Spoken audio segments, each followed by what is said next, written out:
satellites? A satellite represents a journey, information gathering, this journey around the Earth. Satellite haiku. It's we're back in action. Hey, Milo. I'm Shawn. I'm Milo. Hi, Shawn. Satellite. Hey, haiku. Congratulations, Grandpapa. Thank you. What's Yeah. your grandpa name again? What's your grandfather name? I mean, I'm going to push what are we for going with? obviously, kids. The first grandkid usually like shatters all expectations and just picks a name, unless you really hard and fast. I mean, my daughter did that to her four grandkids, four grandparents. I'm going with in Spanish, abuelo is grandfather. So I was thinking a cute version of that would be abu, because it sounds kind of Indian. Abu. Yeah. And, I like and that. my kids call me papadom, like those Indian, crackers. Yeah. And Papadom. there's a lot of because we always did yoga and we Did studied. you go to Govinda's or no? Not Govinda. That's Thai. What's the Hare Krishna place we used to go to? Govinda's. You're right, Govinda's. Oh, is it? Yeah. Govinda's. Govinda is the shepherd god of, like he's the aspect of one of the Hindu deities, but he's like a shepherd and he's like a young boy. That was always such a great meal. It's an amazing deal. I mean, I haven't been there in a long time, but How much?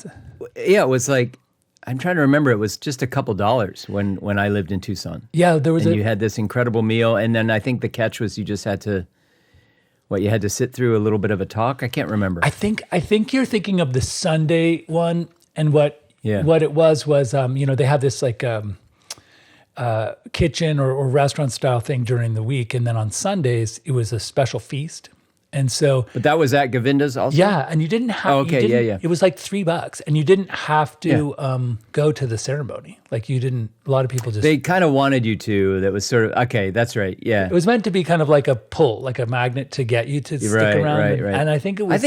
I think we did the talk or the ceremony a few times at least. We didn't always just bail. Yeah, and it was afterwards. It was before or after. I mean, and I forget how that worked. Yeah, it was after. Yeah. Yeah. But so the whole thing was, they wanted you to kind of come to the ceremony, and then their whole thing is, I mean, I've looked into their sort of theology, I guess you could call it, a lot. Well, who was the Beatle that was really into it? He was. Was it George Harrison? George Harrison was. Really, I mean, they all went to they all went on that trip to India but I think George Harrison was the one who kind of had the lingering connection to all that. Well, and I think what the trip you're talking about, where Mia Farrow actually went with them, and the guy that they went to meet, which I can't remember his name, it was like Sai Baba or something like that. He was a really famous guru, and he made a pass at Mia Farrow, and she told people, Oh, really? Yeah, like she was like creepy. I'm like, she was 23 or something, and she might have been dating Mia Farrow. a Beatle. She's been through it with creepy guys, hasn't she? Right? Yeah. I never. I'm a really big fan of Ronan Farrow's work. Like, I think he's just such an interesting dude. Wow. Yeah, he is. Really, I agree. And there's this. Do you know this whole conspiracy theory / thing about they think that his dad is really Frank Sinatra? I can see that. He doesn't look like Woody Allen. Well, who was it? His that dad was never his dad. Who was his dad? That was the composer. Right. I know who. But he doesn't look at all like him, and he looks a lot like Frank Sinatra. Like if you just the structure of his bones and this, I don't know, it's weird.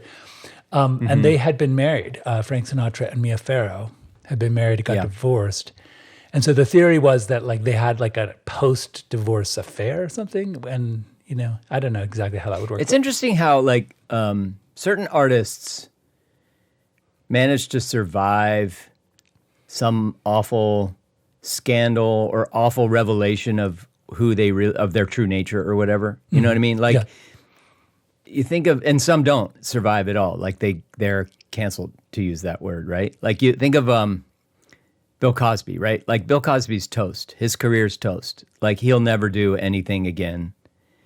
And but on the other hand, say Michael Jackson, like people it's sort of a footnote, like that his whole creepy kind of, and it was awful, like what Michael Jackson was revealed to be involved in and have done, and like it's pretty definitive how like I don't know, predatory he was, right? Yeah. But that's barely mentioned. Like he's managed to cut his career, his legacy. Maybe it's because he's dead. I don't know. Well, certainly he died right before a big tour and there was like a film made about the prep for the tour. So he was about to go on tour. Like he was just, whatever it was, it never stuck, Yeah. But now, and then Woody Allen seems somewhere in the middle. Like a lot of people kind of ditched Woody Allen. yeah. I had an interesting reaction to that. So like people were like, ew, gross. Like he married the adopted sister of his biological children. Like she was. Yeah, but then like the stories that came out around like some of his grooming type of stuff that he had been apparently doing and all that. And anyway. Yeah. Continue. And I don't know about that. Like leading up to that, like right. They ended up in a relationship, seemingly consensual. Yeah, and what's interesting is, I mean, his biological daughter, Ronan's sister, has accused him of sexually molesting her. So that's like a separate thing. But what's interesting is, if you look at the fact that Woody Allen and his current wife, who was he never adopted her, but it was like the sister of his children, right? His stepdaughter. Was he? Does he have to adopt her to be like the stepfather? No, then he would be her the stepfather. legal father. Yeah. So what's interesting is they have been married and have their own children, and they've been married longer than many Hollywood couples. Like they've kind of proven that like they worked as a relationship, as far as I know. Regardless of how it started, but it's creepy. I know it's creepy, but I mean, you want to know? I don't know, but I guess that's my point. It's like there's this weird. There isn't like a formula for deciding what's creepy and what's not. It's kind of like these arbitrary. It's like, oh well, Cosby's done, Jackson's okay. We're on the fence about Woody Allen. Right. You know what I mean? Like it doesn't seem. There's not an obvious reason. There's kind of like this. There seems to be this internal calculation that people do, but it's not based on like a formula that you could write down. You know what I mean? I mean, I know that right now. I was talking to a lawyer, who worked for the Army for 30 years, and he was saying like, normally, like in terms of the law, like the rule of law, he goes under normal circumstances. So like, I feel like we're in uncharted waters in terms of the law, but I feel like there is that calculation, like P. Diddy. Like if you're in jail and indicted for sex trafficking, they don't let you out. Compared to like Woody Allen, like he didn't break a law. It just was gross because, Yeah. And like let's put. But then wasn't Bill Cosby like, I didn't follow the story, but wasn't he like acquitted basically? Yeah, he was. Yeah. Yeah. So what I mean, like but his career, I don't think his career will come back from that. Like because if you're acquitted, like kind of like OJ was acquitted, but then later joked about, like if you did OJ was acquitted and it was so obvious like that his acquittal was like a backlash to the LA riot crackdown. You know what I mean? Like and like police brutality in general. It seemed like even the people who acquitted OJ and were celebrating his acquittal were like, yeah, he got away with it. Not like, oh, he's innocent, thank God. It was like, fuck the PD, right? Fuck the popo. Right. That was the acquittal of OJ. But I don't think it had much to do with OJ himself. Here's another weird one, and this is we're sort of, when you like walk out of the grocery store and there are those National Enquirer magazines on the rack. Like we're kind of in that territory, but but Elon Musk. I can't wait to hear what's coming. Elon Musk's dad married his actual stepdaughter. Like he married the mom. When she had let's say a 2-year-old child. Oh, okay. And then he divorced the mom, and when the 2-year-old girl grew up, he married her. Wait, the mom already had a child. The mom already had a child who was okay. Like so 2. It wasn't his own biological. child, but he raised her from the age of 2 until the age of consent. So it was his de facto child, right? Yeah. And she lived in his house as the dad, and then he married her, and they have children. So Elon Musk has a cousin that's also his brother. My brother has a cousin. No, has a nephew that's older than him, and because his older sister, half sister from my mom's from my mom's second husband's previous marriage. That's a whole mouthful. Yeah. But anyway, he has a half sister. My brother has a half sister who's so much older than him that she had a son when she was young, and that son is younger than my brother. But my brother's technically that son's uncle. So his nephew is older than him. His nephew used to call him Yunkle. That's funny. That is really, really. But yeah, I mean, I think the other thing that seems to go into the calculation, so you mentioned P. Diddy and how I think there's it seems to me that the formula, if there is a formula, it's kind of like the degree of sort of awfulness of the things that you know, that you learn about this person. Like how awful is what they did. Mm-hmm. That is weighed against how important is their work as an artist. You know what I mean? Yeah. Like Michael Jackson as an artist is such a cultural icon, and his work was so groundbreaking, and his talent was so next level, that it would take more than the level of grossness that was revealed about him to kind of outweigh what he contributed to the culture. You know what I mean? Yeah, yeah. I feel like there's a two sides to the balance, and it's almost like people are kind of weighing P. Diddy's not that, what did he really make? There's some good stuff, but we're willing to get rid of P. Diddy. We can just get rid of P. Diddy. Now, Cosby, though, is an interesting one, because I do think Cosby's comedy was genius. Yeah. No, really. His early comedy was brilliant. Yeah. And the Cosby Show was an American. And the Cosby Show was a touchstone for a lot of us, right? Mm-hmm. Yeah. Mr. Huxtable. We kind of looked up to Dr. Huxtable as this absolutely very wise, kind of, fatherly. Yeah, interesting. So maybe he will come back. But on the other hand, nothing he did in the second half of his career, after the Cosby Show, I think that maybe people were oh, we can still have the Cosby-ness. We can still enjoy those old albums sort of quietly in secret. Yeah. And we don't care about Cosby today, because what has he done in the last 30 years, 25 years, really? Because we grew up outside of Philadelphia, and Bill Cosby is from Philadelphia.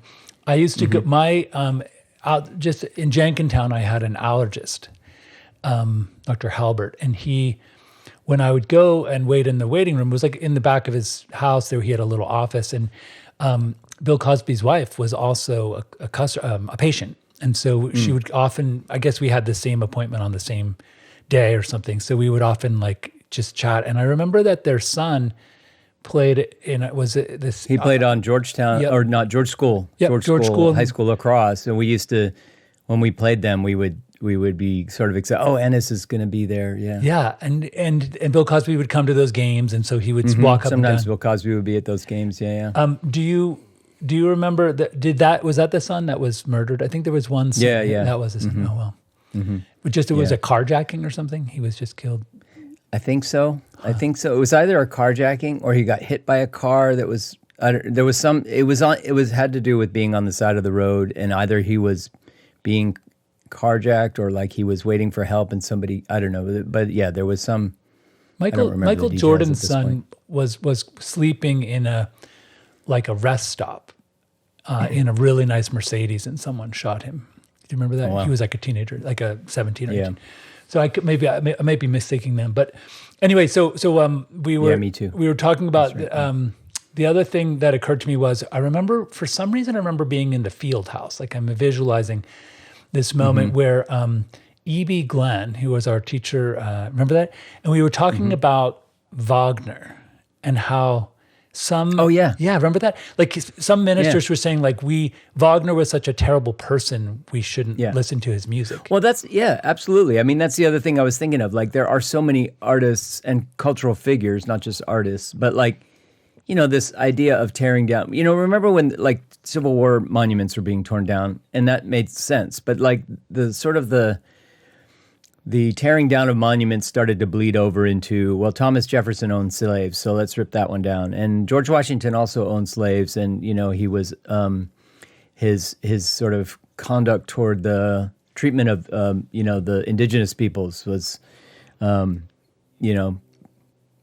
was going to say problematic. That sounds like a bad understatement, but yeah, like violent and awful and abhorrent, right? So let's tear down George Washington, right? So like the sort of the resistance or the objection to that was kind of like, well, where do you stop? Like every single historical figure, artist, whatever, was a problematic person. Like some of them were just truly toxic people, and others were, like just a product of the times. They just kind of were just as bad as anybody else of that era. They weren't enlightened. They weren't sort of like uniquely enlightened compared to their peers or whatever, right? So, yeah, I mean, I sympathize with that argument a little bit. Like, where do you stop? Because, yeah, Wagner, I was thinking Wagner, Beethoven, so many of those figures had terrible things that you learn about them later. And so what do you do with that? But again, it sort of does feel like that's where I sort of have this come back to this idea that you sort of need to weigh their contribution against their abhorrence, right? Like, you know what I mean? Well, who was the soul singer that before P. Diddy was constantly being indicted? Was it R. Kelly? R. Kelly, because I never heard a single R. Kelly song, and when he was indicted the first time, I went and listened, and I was like, damn, this guy can really sing. I was like, no wonder he's so popular. No, he was pretty important. He had a fairly I mean, P. Diddy did. Can't name one P. Diddy song. Like, not that I can name like R. Kelly, but I can't think of a moment where I went like Kanye West. Like I actually heard like his early songs, and I was that's like, another one. Kanye West. He's a really talented rapper. Extremely talented. Produced some incredible works. Yeah. But then his level of unhingedness is so over the top that you're kind of like, well, I mean. That's what I mean. You kind of have to weigh these things, right? Right. I mean, Kanye's an interesting one because he just seems mentally ill. Yeah, no, for sure. He's even mentioned that he's treated for bipolar disorder and he takes meds and stuff. So, and he canceled his show. And I think when you're mentally ill and you're somebody in the sort of that tier, that sort of tier of humans of somebody like Kanye West, like you're surrounded by people that only say yes to whatever, you know what I mean? Like you're surrounded by people don't ever check your behavior. They don't ever, and if they do, you can just get rid of them, right? If you're in if you're in Kanye West's shoes and somebody is trying to sort of like rein you in or curb you a little bit or just kind of like steer you towards a healthier kind of outcome, but it's in a way that kind of is annoying to you. If you're Kanye, you just go, get out of here. Yeah. I don't want you around me anymore, right? Yep. You just get rid of that person. After enough sort of conflicts, you end up surrounding yourself by choice with yes people, as you say, and then no one can check you. Who was like the rehab? Who's that woman that sang the rehab song? Like she was the classic story of that. The British woman. Yeah, because she was the same thing. She was such an addict, and people wanted her to go to rehab, for obvious reasons to get over her addiction, and she was. Increasingly surrounded by people that were just like, you don't need to go to rehab. Fuck those people, right? Like, we like you as you are. And, who doesn't want to hear that? Right. But yeah, I mean, kind of just like the idea of Kanye starts to get into sort of the other kind of cancellation, like somebody who is like Elon Musk, somebody who's super polarizing, or J.K. Rowling, right? And so, my daughter reads Harry Potter and devours Harry Potter books, right? Mm-hmm. But there's definitely a part of me that's like, I don't really want to support J.K. Rowling, at this point, right? Like, on the other hand, I read those books, and they're good. Like, they're really funny and they're well written, and I love that my daughter's reading and that she's devouring these books. So my compromise was like, well, I'll buy them used. No, that's a good way to not send the money to JK. Yeah, I'll get them from a used bookstore.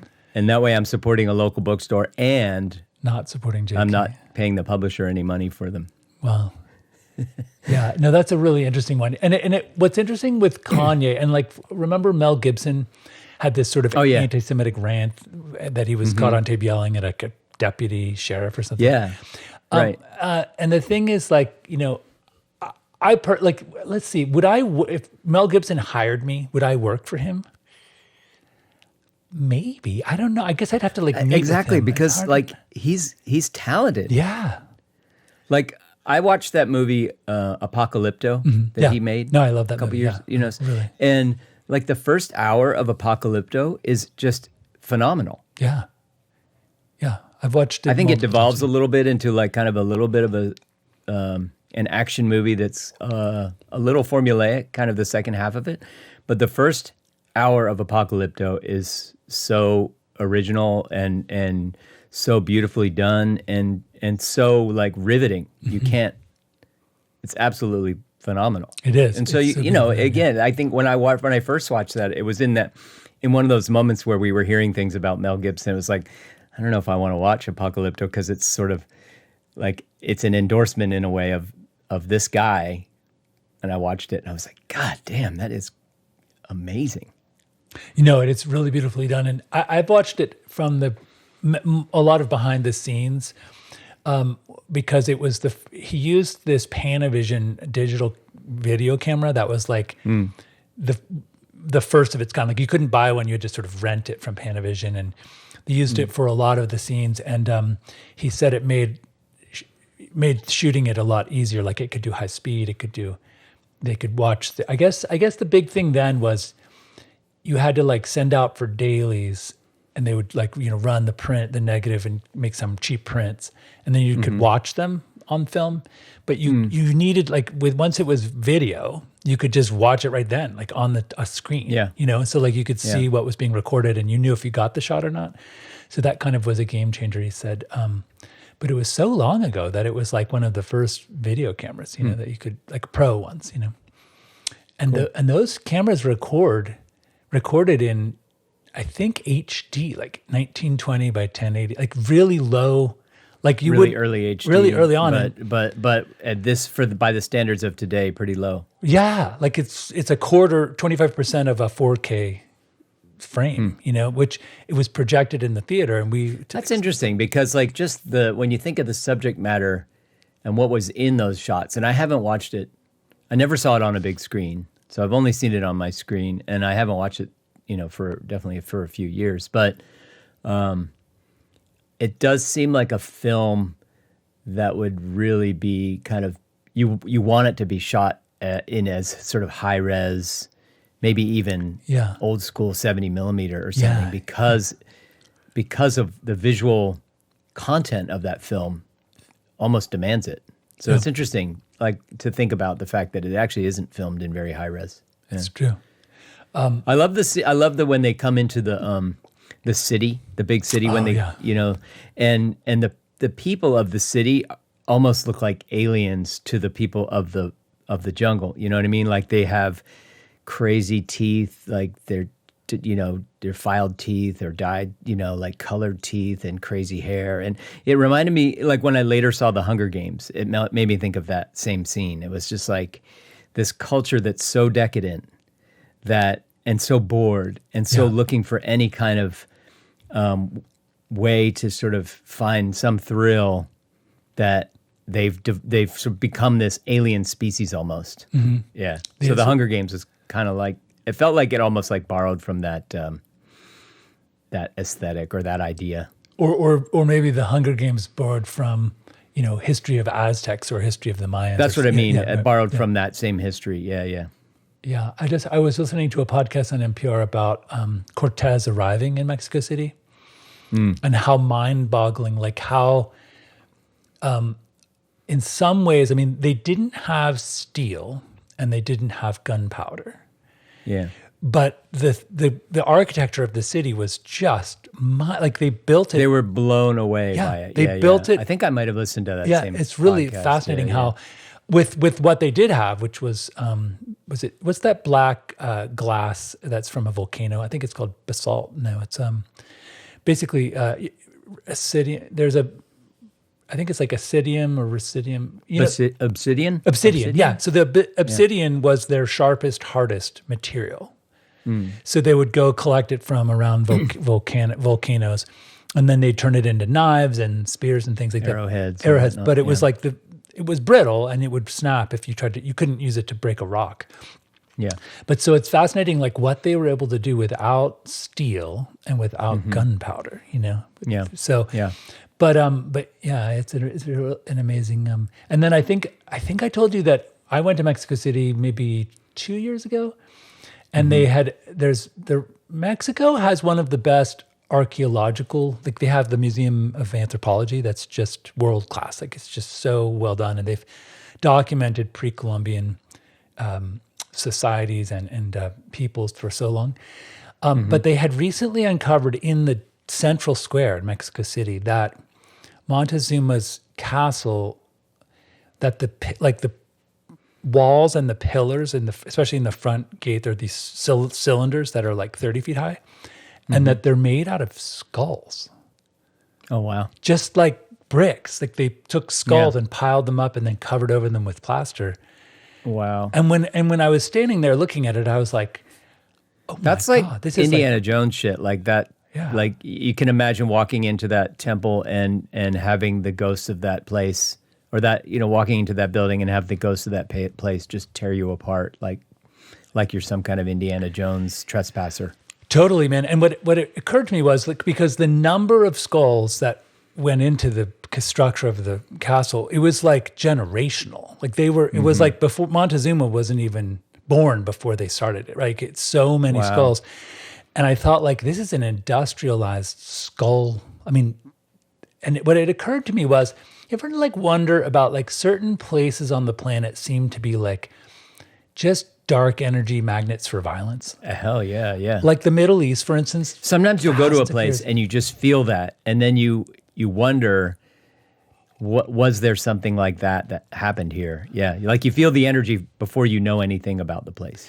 Yeah, and like for instance, I was just sort of rapidly doing like rough math in my head, and I was like, we're horrified by the random killings of the cartels in Mexico. Hard to imagine like millions and millions of people were murdered just to use their skulls, or I don't even know. It's hard to know what they. I don't know. I mean, so like it could have been. I'm not pushing back on that necessarily, but I would just guess it could have been, almost like like the good version of the story, like the light. That's the dark potential story. The potentially light story is that this temple was a sacred place and people contributed the bodies of their loved ones for its construction somehow, and that it was almost like a ritualized thing, like bring your person who's died to this place, and then they found a way to reuse their. I don't know. I mean, no, that's because you're right that it's possible. I'm just saying it's a potentially light version of the. It's true. I mean, You're laughing like the whole. No, it was murder. But no, the whole in that argument is that ceremonially the theocracy was based on human sacrifice for Right. just I don't even maybe millennia. So there was human Yeah, sacrifice was this thing, and so but people I think people. Well, so but may have that was what I was volunteered saying. their Like, could children. human sacrifice? So there's murder, like going out and murdering people in sort of genocide style, which is what they definitely did that to Right. some degree to expand the empire. But the sacrifice, it seems implausible that the numbers of people's sacrifice would be enough for that. You're right. Like, so maybe you're like they're using, instead of burying people in a cemetery, they're just reusing their bones, right? Yeah. And I did. It's funny that we're trying to go through the mechanic. It makes me think of the. Never mind. It makes me think. I'm reading right now this book, which I shouldn't be reading. It's called Hitler's Willing Executioners. It's basically just kind of an examination of how the German people came to the point of the Holocaust, essentially like industrial killing. Yeah. And sort of, this guy is trying to sort of unpack. The author's trying to kind of unpack this. The questions, or the way it usually gets framed, is, Hitler killed 6 million Jews. And, well, Hitler didn't kill 6 million Jews. And the Nazis killed 6 million Jews. Well, what does that mean? And so what he's trying to sort of he's trying to make that really real. Like, these are human citizens of Germany that decided, like, on a macro level, they decided to create a killing system. And on an individual level, they actually conducted the killings. Like individual humans on a daily basis made individual murder decisions, right? So he's trying to kind of take it down into this level. Like, let's not make it an abstract thing. Like, this is a very concrete, one-on-one, humans decided to do this, and why the fuck would they do that? So anyway. This is actually something I did want to talk about because I've been trying to take a mental health break from politics. Like after the election, I just tried not to. That's why I say I shouldn't be reading this book. Like it's the exact wrong thing to be reading right now. But so you bring up a really interesting point that I wanted to talk about, which is, I don't know about you, but I was a Cub Scout. And then I was in the Boys Clubs of America. We had a boys club in Bernathen that was, because they couldn't just join the thing that everybody else, so they had to make their own sort of replication of the Boy Scouts and call it the Boys Club. But that's an actual organization that we just joined. Oh, is it? Yeah, the Boys Clubs of America. Boys Club of America is like. Was it nationally affiliated? The one in Bernathen? Yeah, it's like a. I just assumed it was like a. Well, we don't want to be the Boy Scouts, so we're going to create a ripoff called the Boys Club. No, it's it's a feeder program to our military divisions. So like we wore like Navy uniforms. Yeah. So like, whereas the Boy Scouts wear dumb and we did like shirts. fucking. We marched up. What do you call it? Close order drill and stuff. Yeah. We had to jump and. I remember telling people like that, and I grew up because I quit because I didn't like it. Right, like I was like, "What am I? This is dumb." Like I joined this for fun, and I'm spending weeks and weeks doing close order drill to the right flank march, right? Like, what am I doing? And I remember later on telling people like, "Oh, I was in the Boy Scouts." I said Boy Scouts because I didn't think nobody knew what the Boys Club was. So I said, I was in the Boy Scouts and we used to just do close order drill. And they were like, what? Yeah. Anyway. I remember. What were you saying about it? So first of all, I was a Cub Scout when I was at Lower Moreland for maybe 2 years. And I remember like the next step up before the Boy Scouts was the Webelos. Mm-hmm. And I remember I never verbalized this, but my son was in all of that, yeah. I remember in the back of my mind, I used to think out loud, like, I'm not going to join. I don't want to become a Webelo because A, I don't like the name. And B, I don't like their scarf. It's like we be loyal or something like that. Isn't that what Webelo is? I have no idea. I thought it was like. I think it's something like that. Something about loyal. I don't know. Oh, I always imagined it being like an indigenous word or something like Webelo. No, it's like three English words like mashed together into a new word, like a portmanteau for some. Be loyal. Yeah, I see. It's something like that. Yeah. But I don't know. I remember just thinking that their scarf was. I didn't like the scarf. I thought it was ugly. And I thought the name was dumb. So I remember like my mom. No, the scarf was ugly and the name was dumb. Yeah, okay. I'm glad I wasn't the only one. Because I remember then when you and Jeremy, maybe we didn't know each other then, but we joined the Boys Clubs. I joined the Boys Clubs at Bernathen. And I did love the knots. I loved learning knots. I like the knots. Yeah, I like some of the things I learned. I like camp. I like Boy Scout. Boys Club camp was super fun. Yeah. It was. My dad, we brought my canoe up to like a Cub Scout. It was Finkelday's farm, I think. Oh, well, was where we had camp. I think this was back when I was at Lower Moreland. We had I was in the Cub Scouts, and so we went up to a camp for the Cub Scouts. And I remember bringing my canoe, and I remember two things. I remember this. I was really into canoeing. I was like Mr. Like loved backwoods stuff, and I remember some kids stood up and stepped on the side of the canoe, and it just flipped over so fast, and I was so mad. I was like, dude, you flipped over my canoe. Was he just dumb, or was he an asshole? No, both, I think. He was just like, I think I said, don't stand up, and he was like, why? That's the era that we live in now, is the dumb assholes have taken over everything. Anyway. Totally. They're both dumb and assholes. And I remember that there was a guy, so the Webelos were told they needed to light the bonfire. And we had built a really big bonfire. It was like 7 feet tall with logs and stuff. And they were just sitting there. They couldn't light it with their little matches. They kept going out. Maybe it was damp. So one of the dads, and it was back in the day, I don't know if you remember this when we were growing up in Bernathen, where people, and it was kind of a dark joke. I mean, but remember how a lot of Vietnam veterans came back and people would say like, this is how we did it when I was in Nam. Like they would, so he like literally said like, oh, this is how we lit the fire when I was in Nam, and he took a gas can I was going to say, did he take a whole bunch of gas? and he dumped it around. I think that's how they did it in Nam. He literally dumped it around, and then he trailed the gas back to his car through the pine needles and put the gas can back on his car. And like he trailed it on purpose? no, he just, or was he it was just being dripping sloppy. because It he was didn't dripping. notice that He it was just pouring? He was just sloppy. Oh, Maybe no. he had too many Budweisers or something. It was probably like, God. what was the beer of Pennsylvania? It was Latrobe, some kind of Latrobe thing.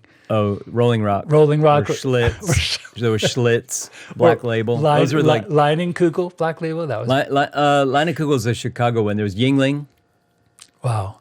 Anyway, there's a bunch of one of the really cheap ones, and I think it was Leinenkugel Black Label. there was Genesee. Like I remember my parents drank Schlitz and Genesee, and then our neighbors drank Black Label. Like those were like the three of the cheap Pennsylvania beers of the era. I remember Mr. Van Zyverden came home with a case of Leinenkugel Black Label that he bought for $5, and it was a case. And I remember that halfway through the beer, I started to get a headache. Like it was like Through one beer. like it was something in it, like formaldehyde or something that just. I think Keystone Light is another one that is like. I think you could probably still get a case of Keystone for $5. That's how bad it is. Well, anyway, continue with your. So he had the gas. Yeah, so he said to the Webelos, "Now go light it." So the kid flicks a match. Oh God. And the fireball went out and up, and it was probably like maybe like a lot of people created a mushroom cloud. Yeah, a probably. mushroom cloud, and it kind of caught the pine tree on fire. Luckily, the pine tree had enough sap that it kind of just fell. And then light the whole forest. Yeah, and like everyone that was standing around like lost their part of their eyebrows, and and then the fire it shot across the pine needles toward the guy's car. And I remember a bunch of Webelos running, like screaming and stomping it out, And Good job, Webelos. Always be prepared. And then the dad was like, "Fucking A!" Like he just was so excited. It sounds like John Goodman's character in The Big Lebowski, basically. Totally. I remember my dad, like leaning over to me and being like, "Please just don't do that. Don't. That's not how you light a fire." Your dad, the mild-mannered history professor, like, let me tell you a little bit more about Vietnam. Yeah, exactly. But wait, we're talking about this the paramilitary organization. Oh, so my whole point, and it's a weird roundabout way to say, we grew up with this subtext messaging that was like, be prepared. Like be prepared to be able to make a fire, be prepared, kind of like preppers, but always be prepared. Like that's the motto of the Boy Scouts, right? Yeah. Or one of the mottos. So like throughout the day and throughout this coming, 4 years of political, whatever we're going to call it, there's constantly in the back of my mind this idea of I'm trying to avoid writing 3 Days of the Condor novels about like the worst case scenario, like I can just watch that movie again because you've been talking about it so much. I was like, I need to rewatch that. Do you remember one of my favorite scenes is near the end where the evil guy, he says like, "Why?" And the evil guy says, "Well, if the terrorists if someone did one of these terrible things and we didn't stop it, everyone would point the finger and say that you suck. So we just went overboard to try to." Isn't that what he said? Exactly. Yeah. Something like that. He basically like, he kind of says that very thing. And then he was like, if people run out of food, they're going to ask you, why didn't you keep us from running out of food? Right now it's oil. He goes, right now it's oil, but tomorrow it could be food. Right. Yeah. And they'll blame you and so people fast. Don't care how they're able to keep filling their cars with gas, as long as they're able to keep filling their cars with gas. Yeah. As soon as they are unable to keep filling their cars with gas, then they're like, why didn't you prevent this from happening? Which is fascinating if you think about like this last election in November was over the price of eggs and like gas. Like people literally, there's a giant segment of voters that pisses me off. Though. Like people will say that out loud, but I don't think people know their own. Like they're just making up reasons retrospectively. It's like It's like they need to have a socially acceptable reason because they can't just say we want to get the brown people out of here, right? I mean, right. And maybe they can't even say that to themselves, maybe, but they will say that like at the rally or whatever. I think that the price of eggs certainly was the issue for some people, for real, and I think for other people it's like, I don't know. I had a knockdown drag out about it with my mom finally yesterday, just because she's just so in this. I don't know. She has such deep contempt for Biden, but it's just very hand wavy. Like she can't say anything specific, just that he was old or whatever, right? Like he wasn't being a good president. Well, like what does that mean? Like he passed a whole bunch of really significant legislation, but she probably couldn't name a single thing, right? Like she just has it in her head that he was old and wasn't being a good president. So like let's try the other guy because you know what I mean? Like because he's old there's and not he's not actual a good thinking president that's either. happening there. There's not actual it's just like there's a narrative that is appealing for some reason, and then they fill in details as needed when they need to make up, when they're in a conversation about it, or when they're being polled, or when they're in a debate. That's why those man on the street interviews are so unsatisfying, because these people contradict themselves. You know, they say one thing and then contradict themselves in the next sentence, and you know, there's sort of this sort of. It's almost like porn for left-wing people. Go, ha ha! Look at that dummy. You know, with the MAGA hat, he doesn't know what he's talking about. But that's the thing. It's like they're just making up shit on the spot because they've never thought about any of it. Yeah, no, it is a really interesting. You know, sometimes I feel like do you remember? And you didn't go to a big public school, so Lower Moreland was not a. You know, we had 1,000 kids, right? So like two. Yeah, we went to a really yeah. small So I remember when we'd have like I was only there for 2 years, but when we had like student body president, you know, elections. And like the nerdy, really smart kid who could do a really good job never won because he wasn't popular. Yeah. And like the popular kid who just had parties and like drove a Camaro and like, you know, he would win and then he would just do jack shit. What's funny is nothing. like, I just heard Bill Burr talking about how we're in Revenge of the Nerds right now and the nerds won. He's like, the nerds turned out to be assholes, basically. Like, these are guys, they were always the underdogs in college and in their high school elections because they weren't popular. And then they went on, just like the nerds in that movie, they won. Yeah. That's and now they just decided, oh, wait, well, we're the assholes now. But anyway, so you were saying about paramilitaries and being prepared. I think I interrupted you. So back to this idea of like, okay, so I'll just start with this premise that when you look across history at, let's say, and I know I'm focusing in a biased way on like genocides, like let's say, you know, Cambodia, all through Latin America, Operation Condor, Indonesia, where we supported dictators, you know, Stalin, you mentioned Hitler killed 6 million people. Supposedly Stalin murdered 20 million people. Mao Zedong was not necessarily murdered them, but was responsible for the famine that killed tens of millions of people, you know, in the 50s. And that was just through pure like idiocy, like the poorly managed government and poorly managed agricultural programs. So it does sort of seem like, and when we talk about like the Aztecs and the skulls and the thing, it does sort of seem like it's much more common than not that human society devolves into violence and mass killing, right? That seems like a fairly easy for that to happen. Yeah, we've kind of we've built this anomaly essentially for the last couple hundred years of sort of world peace in a way, right? Like this interconnected global, and obviously the globalness of it had some downsides in terms of like the hollowing out U.S. manufacturing and stuff. But like one of the ostensible purposes of having a global trade network was to create such interdependencies that these nations wouldn't go to war against each other because of those interdependencies, right? So that it worked to some degree, obviously. Yeah. I mean, and it's still, I always hope, for instance, that like, you know, when I look at the reunification of West and East Germany, which wasn't perfect, but it certainly worked, right? And I imagine the same could happen for North Korea if there was, you know, North and South Korea. And I also imagine that, for instance, there are two massive companies that are Taiwanese that are beloved in China. One is a company like LensCrafters that makes millions of, maybe billion glasses for Chinese people. And they've got just shops all over China, right? And it's a Taiwanese-owned company. And then Foxconn that makes the iPhone is a Taiwanese company that uses Chinese labor.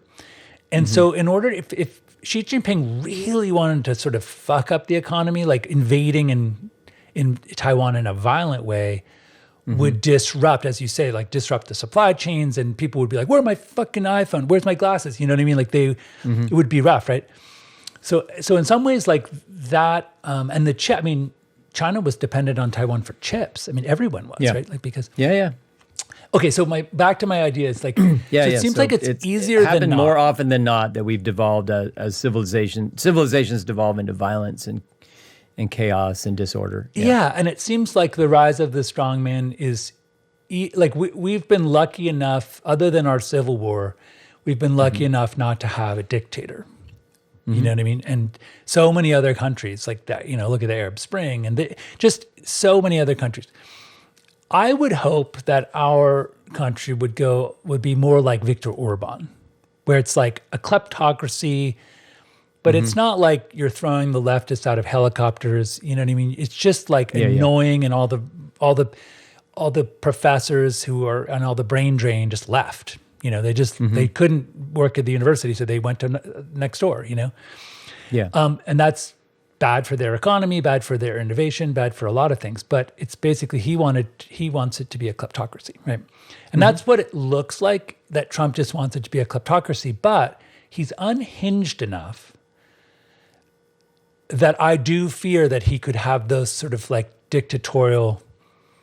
You know what I mean? Like or his followers are like zealous enough in some ways, right? Like I think that, I think you're right that, your hope, I think, is probably a realistic hope in the sense that it's really hard to imagine the U.S. devolving into like true civil war, sectarian violence on a large scale, right? Yeah. Or having kind of government sanctioned killings on some kind of large scale, police state, Handmaid's Tale style stuff, right? Like a Gestapo that's roaming and just disappearing people like that. Those things are hard to really imagine playing out.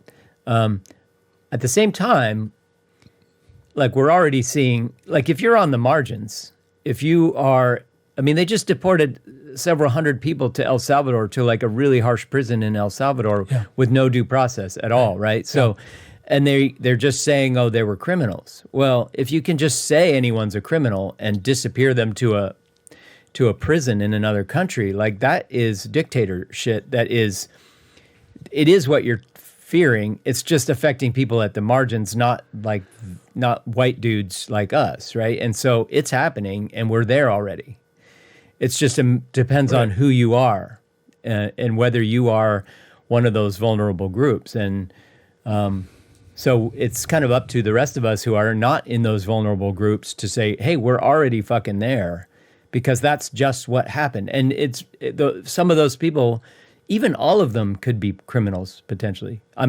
It's pretty clear, given some of what has come out, it's clear that a few of them at least are definitely not criminals.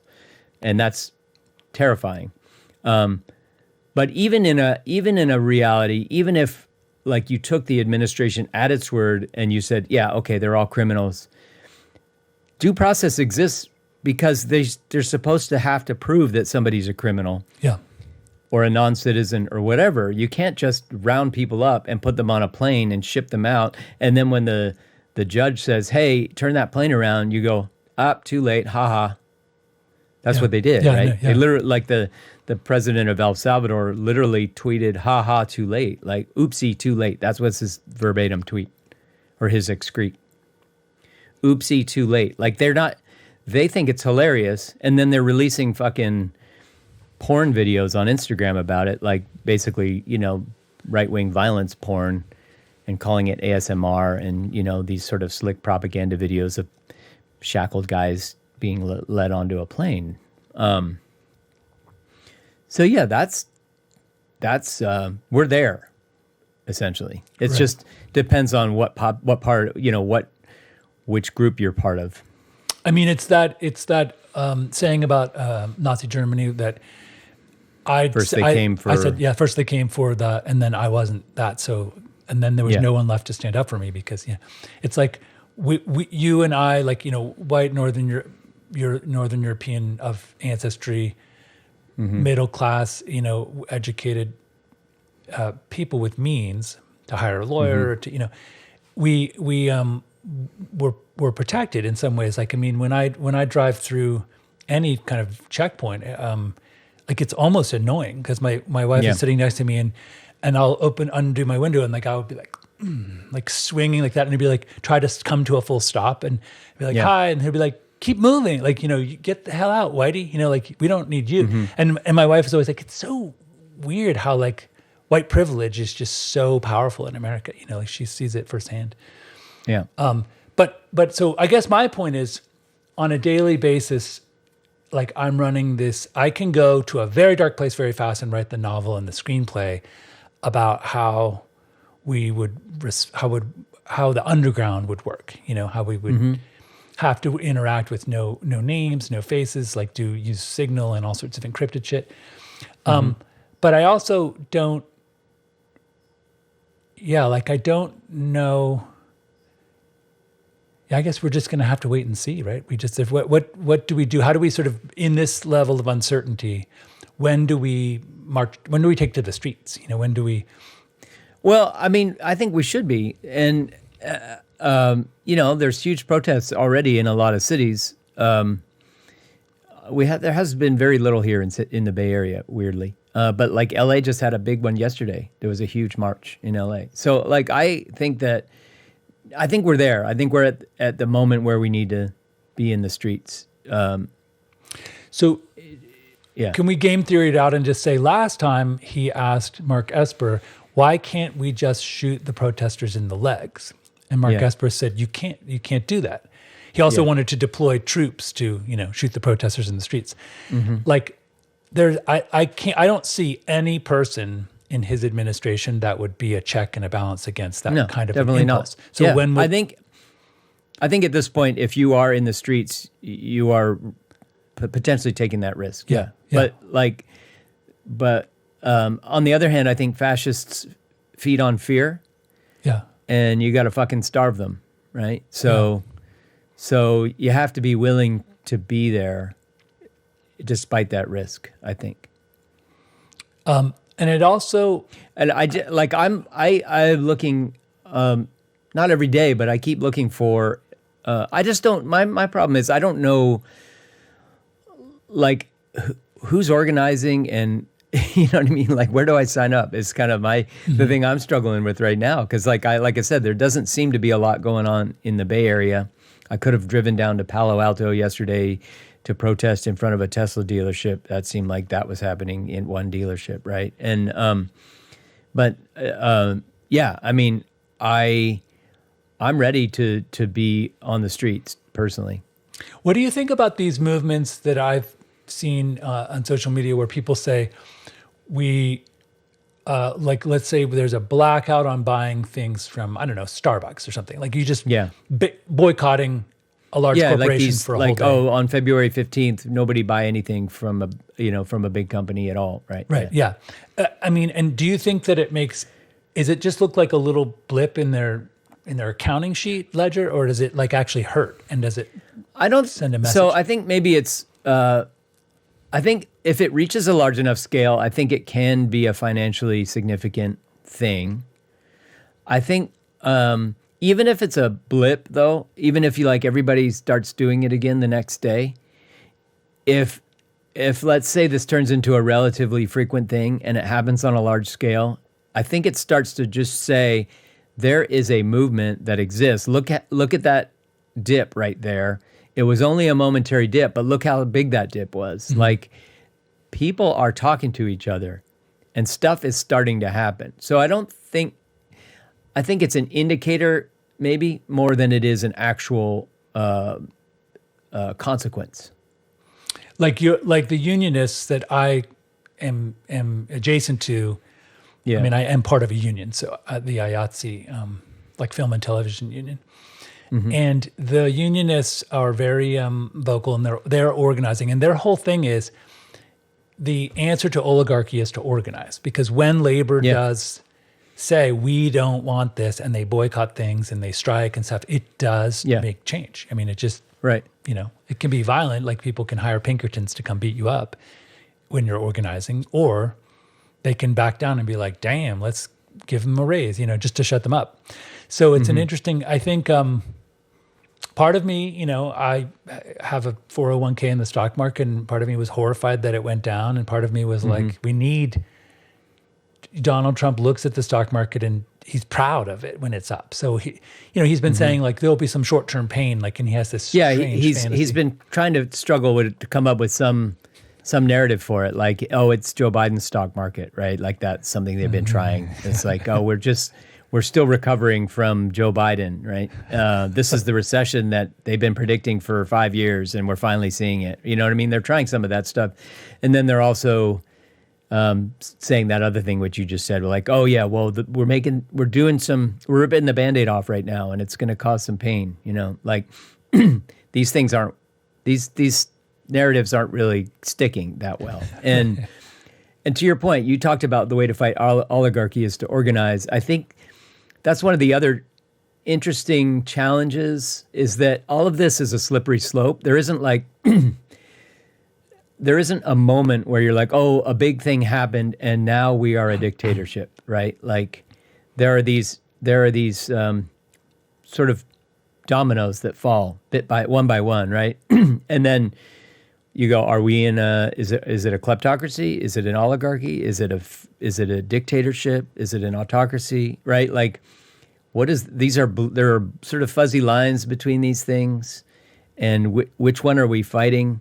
And so that starts to get people a little bit confused about like, what should I do and who should I direct my ire at? But, I think that if you have people showing up in your state especially in a red state or in a purple state like Arizona, and you have Republicans showing up to town halls if they're willing to do it, like you got to show up to that shit. And I have Nancy Pelosi, who is utterly useless and just a non-presence right now. And I heard Chuck Schumer on, or I saw a clip of him. I don't watch the news, but I see it after the fact sometimes. I saw him on Chris Hayes, talking to Chris Hayes and trying to explain his vote for the budget or whatever, his yes vote. And, I don't know if you heard his explanation. Did you hear it? I heard him say that one of the Republican senators said, we're going to shut it down and it's going to wreck the federal government, and it's going to be so much worse. We're going to wreck the federal government one way or the other, and we're taking it apart piece by piece. And if you shut the government down, then you're doing our job for us, essentially, kind of thing, right? Yeah. And then the other thing so then Chris Hayes was asking him about, trying to sort of get his temperature check on where Schumer thinks we are in this sort of slide towards, the loss of democracy or whatever. And Schumer, they were talking about the deportation of these people, right? And they were sort of saying, well, he's not listening to the judge, and also the injunction to hire back the federal workers, right? Like they basically got so Schumer's take was essentially, well, we're not there yet because it's not clear that the administration isn't listening to the judicial branch, to the judges right now. Like they're following some orders, they're ignoring others. Like, and his take seemed to be like, when these things make it to the Supreme Court and the Supreme Court rules against them, if they don't listen to the Supreme Court, Schumer seemed to be his red line. Like if the Supreme Court decides, and then the administration sort of decides the Supreme Court is just an advisory body now, then we are in a dictatorship. I would definitely agree with that. I think Chris Hayes was like, I think we're there before that happens. Like, I think that's the really obvious, like, you're so far over the line at that point, but I think we're at the line now, and Schumer disagreed. It's also really strange to me that, for instance, like it's weird that like my favorite people on the Supreme Court have to be Roberts and Amy Coney Barrett, because like they could be the one that holds the line. Like if some absolutely ridiculous thing comes in front everybody of them, else is obvious what they're going to do. Right? Yeah, so we have really like a couple people where you're like, and maybe even Kavanaugh, weirdly enough. Yeah, no, I think you're right. He and Gorsuch actually has. Gorsuch also, He's done certain some things. weird, like he's super into, like if it's an environmental thing or a Native American thing, indigenous thing, he has this, I don't know, he will rule on that side, but then he'll go along with these other idiots, you know? Yeah. Anyway, okay, so what do you, I have to ask this before we're at an hour, the JFK files, like what, I want to know, like, do your brothers have any, like, because I know that that's been like living in the kind of public consciousness for such a long time as a conspiracy theory, but like I heard it was like a nothing burger. There's like all of this is nothing burgers, but that doesn't assuage. Is that the word? It doesn't satisfy any of them. They easily wave that away as part of the conspiracy, right? Like the conspiracy runs deeper than we thought. That's just their reaction to that kind of thing. Yeah, like if the Epstein files didn't reveal anything, then the conspiracy must be deeper than we thought it was. Or these people who we thought were going to reveal their part of the conspiracy, you know, they come up with they can easily explain it to themselves. I don't talk to my brother, so I don't know. I just wondered if like there was like some kind of whisper or you saw something that they wrote about it. Because it no, seemed but like, I've seen some of the response to this stuff, and I can kind of like, it's a proxy for how my brothers think about these things. Everything's a conspiracy. I saw Kash Patel say some idiotic thing. Like, isn't there like 74,000 documents or something? 74,000 documents were released. And he said something like, I read through them all and there's nothing in them that hasn't already been in the public sphere already. Yeah. You know, like we think it might be this, you know. But Isn't it so, I mean, like what does it say about these people are so unserious that they finally get into the halls of power, and the things they want to do, like their top priorities are like purging woke language from everywhere, whatever they see as woke language. Like they're literally purging the word woman, you know what I mean? Right? And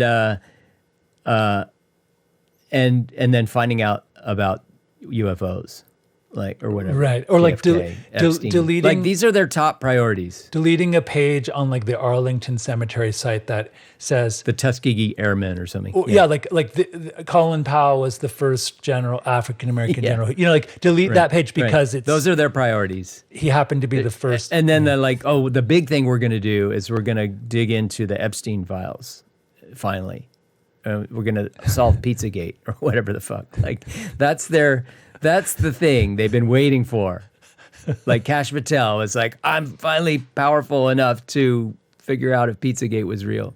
You know who I am afraid of is Dan Bogino. I hate these people. Dan Bogino, you know that terrifying. Oh, Dan Bogino. Dan Bogino, Bongino. Because I feel like he's the kind of guy who could just be super evil and like, you know. But I thought that about Kash Patel, and I still think that about Kash Patel. But I agree with you. Like, they are evil, but they also are just unserious on a certain level.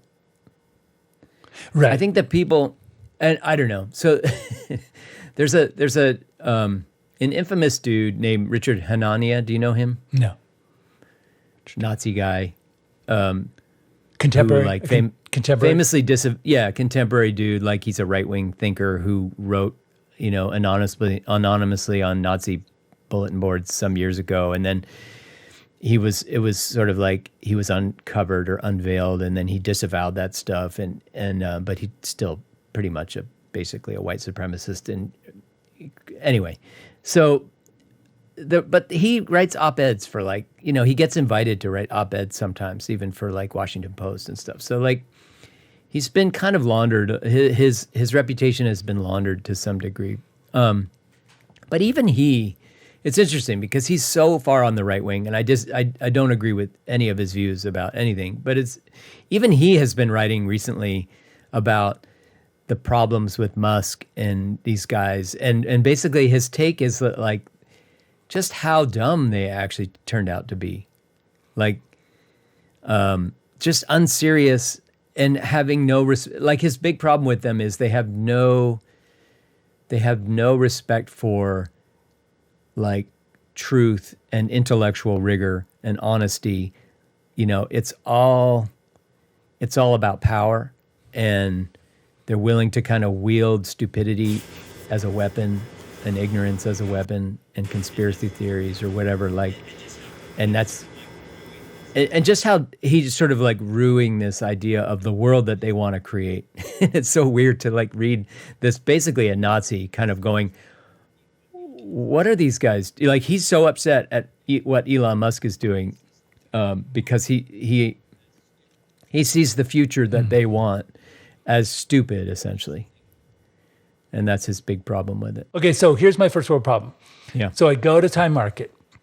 I like to, you have to park, there's meters now, and you can put in so coins. Remind me, Time Market is like a co-op? Kind of. I mean, you can buy. What's Time Market? It's like it's a really famous pizza place. They've got, it's kind of like, do you remember the cheese shop in Huntington Valley? Oh, yeah. It's like they have like high-end. It's like a fancy food store. Fancy food store for students, but then they actually have, some produce and some things are cheap and, I don't know. Okay. But they make their own delicious. Is that the one on 4th?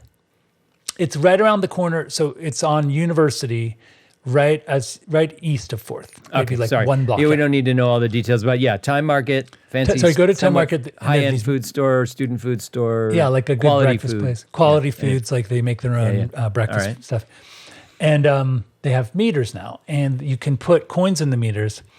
Or I use this app, and the app, first of all, you only get like 1 bar when you're in that Why does neighborhood. every city have its own app also? Oh, it's so dumb. And if you... Like even around here in the Bay Area, like I have a different app for San Mateo if I park there versus San Francisco versus Oakland. Like they all have different apps.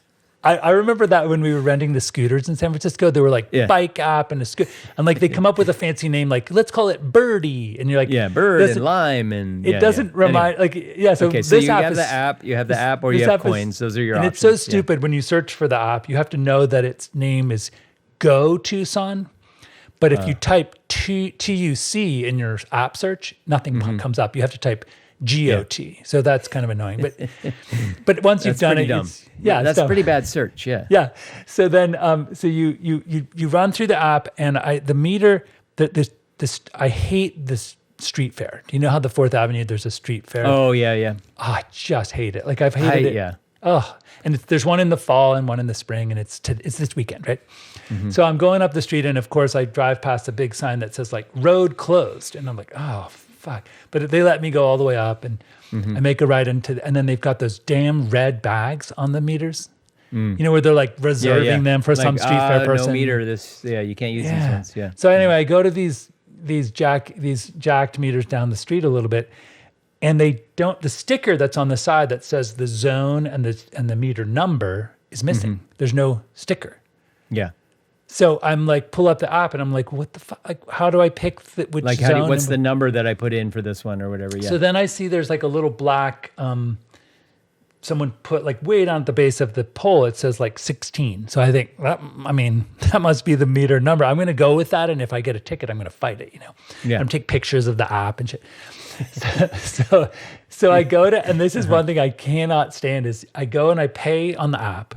Yeah. And it says your parking has been created and it's going to expire at this time. And then the lights that are blinking red, they just stay red. They stay red. Green. Yeah.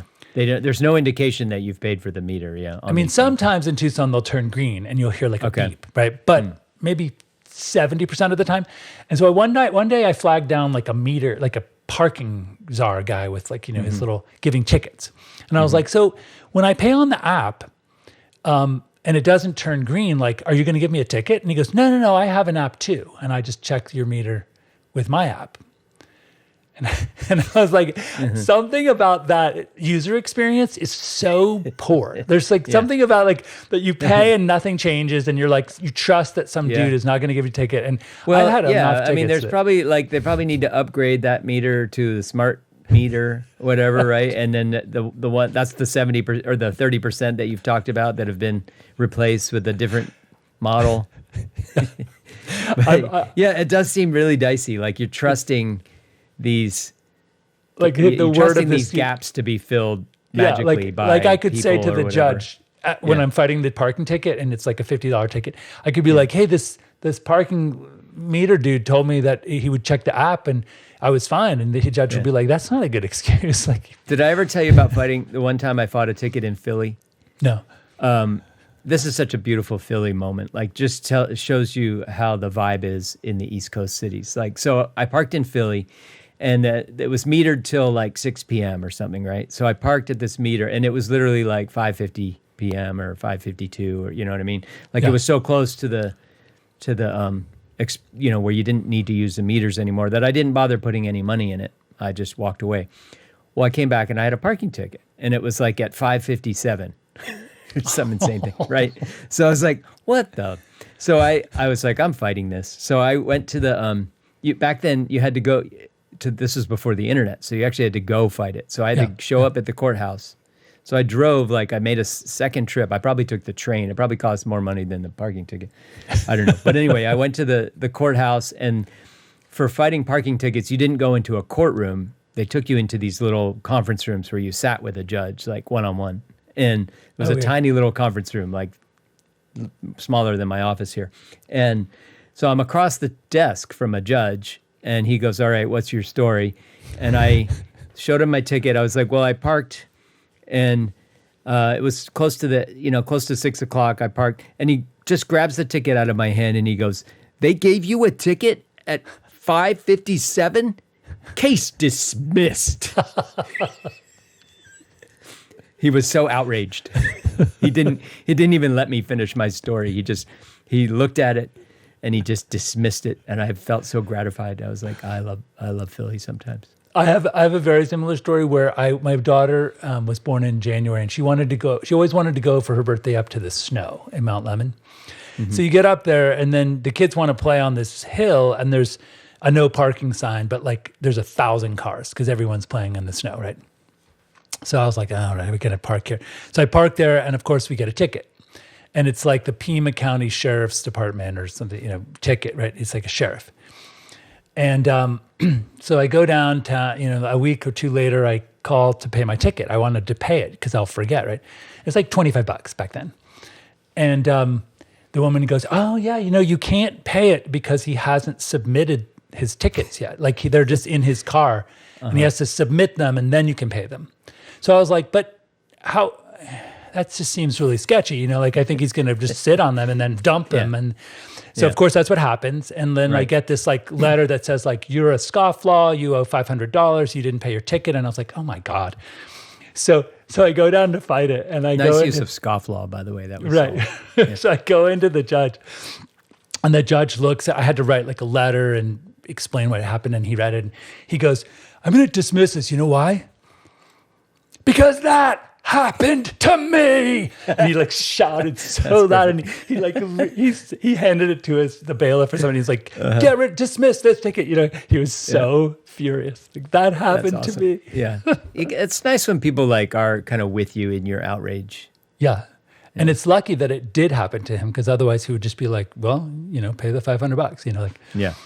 The other thing about tickets is do you remember Raw Gallery downtown? It was George Huffman. And so I would park I still have there. a postcard around here somewhere with them in Raw Gallery. I remember you designed the font or like their logo at one point, or it had like weird typography that I associate with you for some reason. Well, George worked for Alpha Graphics as a graphic designer, so he was kind of more my mentor. I think he did his own. Maybe it was a postcard you made for one of your own shows, and you just wrote Raw Gallery in a kind of a funky Milo style. But anyway, continue. Yeah. Raw Gallery. What were you saying? Yeah. So there was like very little parking downtown at the time, and there was right in front of Raw Gallery was a red zone that was no standing. It was like a fire lane for no standing. Yeah, it was like a fire lane for like you couldn't stand there on your feet. No, like when no standing means that the car you can't stop and just wait behind the wheel. That's standing. Like no standing. No stopping at all. No stopping at all. Like no waiting there. Yeah. Right. So we would have to deliver. Here in California, they call that no stopping. No stopping, yeah, which is more, but I think it's in New York, Philadelphia, maybe East Coast thing to say no standing. Like standing is like in a fire lane. Standing means like you're. But I can definitely see people like, I'm not standing. I'm in my car. So we would need to drop off big heavy things like amps, or if we were going to play like jam together, or we'd have big paintings, heavy things. So we would park in the front, and I was unloading. I was unloading shit, right? Like literally. Yeah. So I come back from like my third trip to get things from the car, and there's a woman writing me a ticket. Yeah. And I was like, I'm just unloading. I can't, there's no loading zone. Like, so I have to unload. And she goes, doesn't matter. You're in the no standing zone. And she gave me the ticket. So at the time I used to do a lot of volunteer work for the Waldorf School, my kids' school. Like I was on the board and I was the site committee chairman. And you were allowed back in those days to do community service in exchange for your parking tickets. Yeah. So I would get a letterhead up from the Waldorf School, which was a 501c3, and I would just write the letter, and I would have like the school superintendent to sign it, and then I would submit it. Right, like just the stuff that you're already doing, you could just get credit for it for your community service. Yeah. So I think I did like, I don't know, like I used to just be sort of like, I don't care. And so I would park there and she would give me a ticket and I'd be like, ha, ha, ha. You're like, I am the king of community service. I'm like, I have so much community service and I'm going to get something for it. And this is what I'm going to get. It's like That's VIP parking. But then one day I submitted it and they rejected it and said, we no longer allow community service in exchange for your I mean, that was only like one ticket, but luckily I didn't have to, but that was painful. Oof. Yeah. Anyway, that's... Well, when society collapses, we probably won't have parking tickets anymore. So, like, at least that will be an upside. It's true. It is true. And, yeah, good luck good luck to the U.S., you know? I hope we have I hope it goes easier than I Yeah. I don't know. Yeah. Anyway. Satellite Haiku. We'll keep going. We'll keep talking about it on Satellite Haiku. We'll keep going. Subscribe. Hit the bell down below. All right, brother. All right, man. Talk to you soon. All right. See ya. Goodbye. Satellites? A satellite represents a journey for information gathering, this journey around the Earth.